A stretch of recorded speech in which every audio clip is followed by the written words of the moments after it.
Welcome to the Man Cave Podcast with Dan Casper.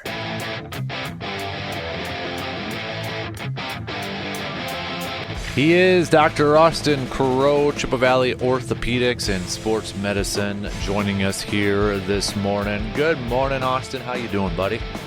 I'm doing great. Attaboy. Hey, we got to start off talking about Damian Lillard because yesterday it was revealed that he has been fully cleared. He's even off of blood thinners with that blood clot issue that he has been dealing with, and was even reading a little bit from ESPN that they said, doctors said this is like an historic recovery because this has never happened before, and they credit a lot to early diagnosis and early treatment even before he was officially diagnosed. But, I mean, just how rare is this for somebody this quick to recover from something like this?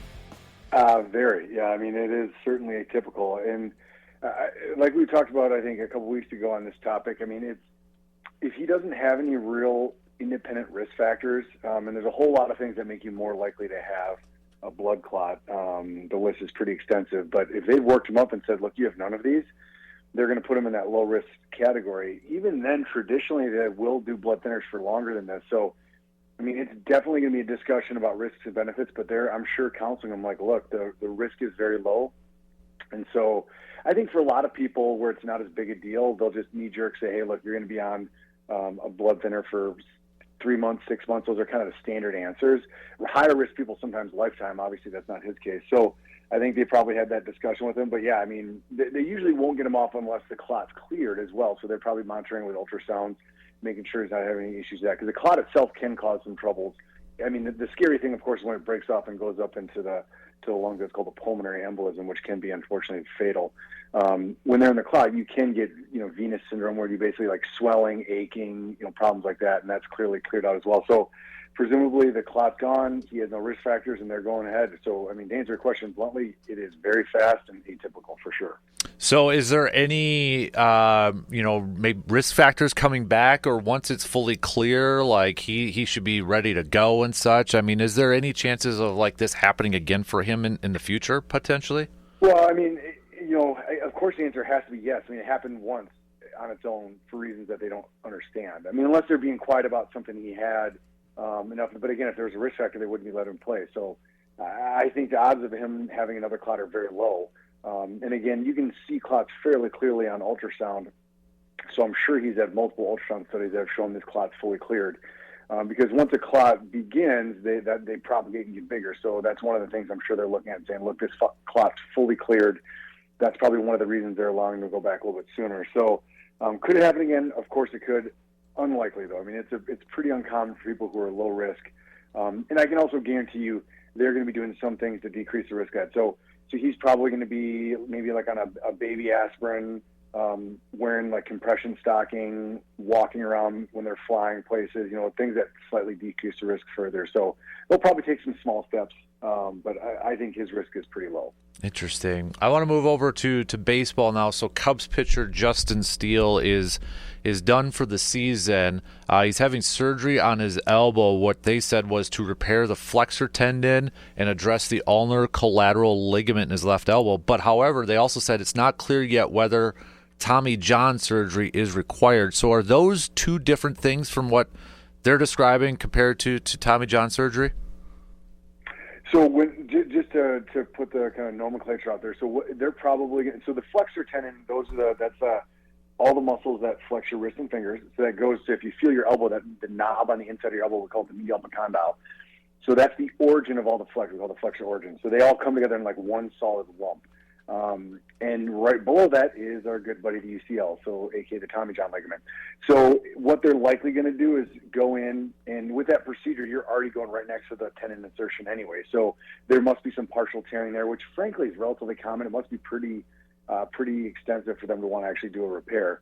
Then it looks like they're going to look at the UCL and assess it. Now, that's where they're going to get into probably the old repair, which is that internal brace procedure we've talked about in the past, versus a full Tommy John, which is when you use the term Tommy John reconstruction, that's where you're actually talking about a full reconstruction where you take a graft from somewhere else, usually the palmaris longus from the forearm, drill tunnels, and create a whole new UCL. So that's usually reserved for where we feel like the UCL is not in very good condition.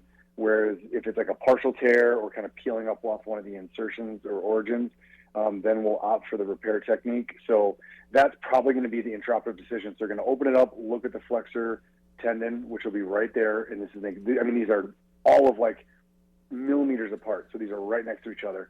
So they'll look at it and then assess and decide whether the UCL needs a repair or that reconstruction. And there's been some good data coming out that the repair, when done in the right situation, has a faster recovery with equal outcomes to the Tommy John. But there's definitely needs to be a deeper delve into that, because there's what we call selection bias, because the ones who are the worst or the worst tendons get the full reconstruction. So you're already creating like, well, these ones aren't quite as bad, so they do as well. And so that's something we're looking at in the orthopedic world, of those repairs versus reconstruction. Then I'm going to take it one step further.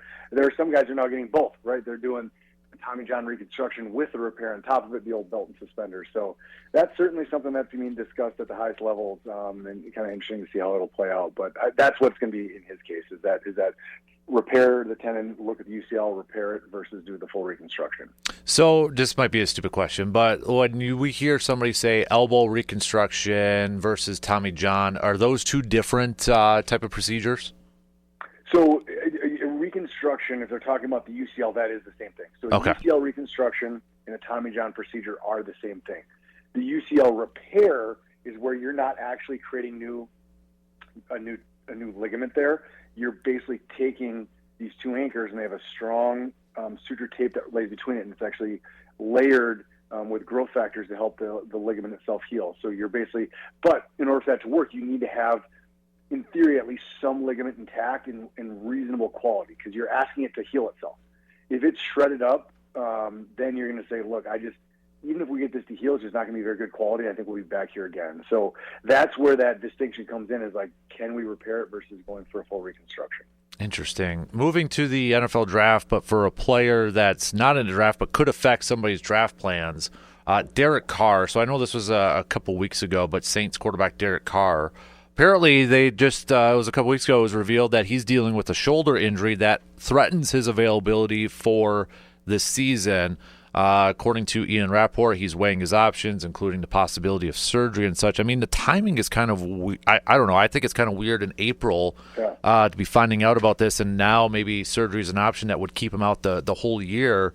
When you hear stuff like that, and obviously we don't know what the full extent is, what are some possibilities that maybe he could be dealing with that would keep him out for the year? So it really boils down to, what the ultimate treatment plan is going to be. This is actually reminiscent of actually former Saints player, Michael Thomas. Maybe you don't remember he had that ankle injury. Yep. And he went through the whole offseason and ended up having ankle surgery like a week before the season started, and everyone's like, what's the deal with that?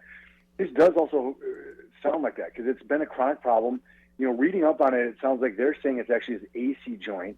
So it's an AC separation that never fully healed. So the question is what would be the treatment plan for that? Well, it depends on the severity of the AC separation. And so Jair, I believe, had the AC separation a couple years ago that we had talked about. But, there's a whole spectrum of those. They can be mild, more severe. And sometimes even on the more mild ones, you can develop some arthritis in that AC joint, which is pretty common. So if it's just simply like kind of cleaning up the joint, that's called a disclavicle excision, I mean, he could bounce back from that pretty quickly.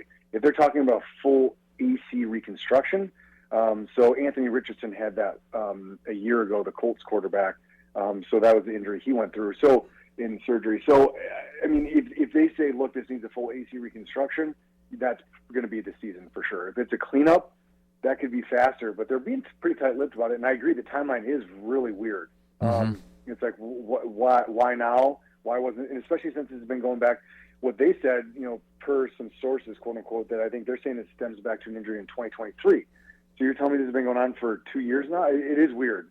So I don't know if there's been stuff not said or if there was a re-injury at some point. It's not clear, and they're being a little tight-lipped on it. So hard to say for sure. A lot of conjecture, but that's how I would look at it playing out. Yeah, interesting. A couple more potential high picks I wanted to get your thoughts on here quick before I let you go that maybe could affect their draft stock. But the linebacker Campbell from Alabama, he's recovering from a labrum injury. So you got a linebacker. He had surgery right after the combine, apparently, with this labrum injury. Is that something, considering the position he plays and with that type of injury, that would maybe give you a little bit of cause concern, maybe taking him out of the first round or such, or does recovery usually go well with those type of surgeries? The success rate is really high. So, I mean, labral injuries in tackling athletes, so linebackers, safeties, we see a ton of them. In fact, there's studies that look at return to sport, and then they actually look at football, and then they look at the position. So the highest risk positions are linebacker and safety. That being said, success rate's still into the 90%. So you do a surgery on these, there's a 90+% chance that this shoulder's now stable the rest of their life. So I will tell you that these teams are not just assuming it healed well. I promise you he had MRIs in his shoulder after surgery to assess the healing. And if they look at it and say it looks good, I think teams will certainly say, I mean, you know, you're going to be in that 90+% chance that bounce back well. And that's the nice thing about it is, again, the success rate's high. And it's not just they get back, they usually get back to where they were before. So that being said, if the MRI looks suspicious, like, look, this is there was a cartilage injury with it, or maybe it didn't heal fully, or any number of different things, it certainly could get paused. So, I mean, I think historically medical information wasn't released quite as much, and I think there's guys, I mean, think of drafts in the past where these guys mysteriously drop 5, 10, 20 picks, drop out of a round, where everyone's like, well, where's this guy going? I think a lot of times those were medical issues that we just never knew about. And so I think it's just a lot of it's more on the front page now. So in this circumstance, teams will do their due diligence. And if they feel like it's healing well, I would see him going as a high pick because he obviously is an elite player. Yeah. Last one is Josh Simmons, the offensive tackle from Ohio State. Now he's recovering from a patellar tendon injury. How serious of an injury is this for I mean, he's a big dude, 6'5", over 300 pounds, with that too. You don't hear, at least a whole lot about patellar tendon injuries when it comes to this. So would this kind of give you a little bit of cause for concern? Yeah, I mean, definitely way less typical. I mean, we certainly see patellar tendon injuries that they're not rare, but in this young, you know, elite athlete group, yeah, those are uncommon. So pretty atypical. So when people bounce back from those, they do well. I mean, I would say there's a little bit probably more of a concern than, let's say, a labrum injury, for example. But again, I mean, you can assess the integrity of that repair on an MRI. You can do strength testing, and their teams are going to look at that. I do think the success rate for that surgery is, again, very high. It's not like if you have like a knee injury where there's a cartilage-based problem, I mean, those are things where teams are really going to pump the brakes and say, whoa, like, how is this going to play out? So most tendon injuries end up doing pretty well. I will say he'll probably lose some explosiveness for a while, and I don't mean a couple months. I mean, it could be a year or two till he gets that leg all the way back to full form. That being said, he is a very large human being, and a lot of it's going to be just based on that brute strength, which he should get back a lot of that fairly quickly. So I'm assuming he's going to stay high on the board, or at least where teams think he was. I don't think it'll affect him a ton, but it is something that they'll keep their eyes on. And again, they'll do their due diligence. If they feel like it's healing well, I'd expect him to not have too big of a drop in his draft status. All right, since I won't be able to chat with you before the first round, what do you hope your Vikings do next week? Oh, man, that's a huge question. I mean, there's a lot of rumbling about, you know, going at the running back position if Genty's still around. I mean, I'm in the camp that running backs are the most interchangeable position in the NFL. Not to say they don't matter, because they do, but I think if you look at what teams do, back in our day, you know, it was you had your single running back. They were the workhorse. They carried, you know, tons of carries in the season. A lot of teams, even with really good backs, are running back by committee. And so, to me, I think we have bigger holes to fill than running back, but it wouldn't shock me, at least what we're hearing in our camps, that maybe we do a move like that. I think for us, continued depth at the offensive line and in the secondary is probably where I'd like to go. But I mean, running back is something we need to look to the future. I mean, you know, I don't think we have Aaron Jones he's had his troubles too. We'll just put it that way. I don't think he's had a full season.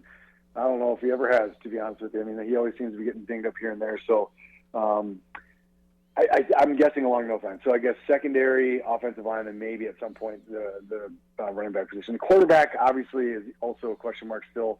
I don't think we have our backup all the way figured out yet, but I don't think we're going to fill that in the draft necessarily, but maybe a long-term project, so in the later rounds. But I guess we'll see. I think that's how it's going to play out for us.